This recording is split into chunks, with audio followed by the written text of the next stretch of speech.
ലികുല്ലി നബിയ്യിൻ ഹൗളാ, എല്ലാ പ്രവാചകന്മാർക്കും ഹൗലുണ്ട്, എല്ലാ പ്രവാചകന്മാർക്കും തടാകമുണ്ട് സ്വഹാബ. വഇന്നഹും യതബാഹൂന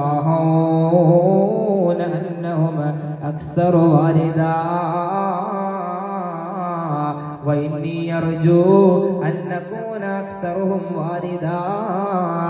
എല്ലാ പ്രവാചകന്മാർക്കും ഹൗലുണ്ട് സ്വഹാബ, എനിക്കും ഹൗലുണ്ട് സ്വഹാബ, എനിക്കും തടാകമുണ്ട് സ്വഹാബ. ഞാൻ ആഗ്രഹിക്കുകയാണ് എന്റെ ഹൗദിൽ നിന്നും എല്ലാവരും വന്ന് പാനം ചെയ്യുവാൻ, എന്റെ ഹൗദുൽ കൗസറിൽ വന്ന് എല്ലാവരും ഒന്ന് പാനം ചെയ്യുവാൻ, ആ ഹൗദുൽ കൗസറിന്റെ വെള്ളം ഒന്ന് പാനം ചെയ്യുവാൻ ഞാൻ ആഗ്രഹിക്കുകയാണെന്ന് മുത്തുനബി മുഹമ്മദ് മുസ്തഫ സല്ലല്ലാഹു അലൈഹി വസല്ലം പൊന്നുമോളെ ആ ഹൗദിന്റെ പേരിൽ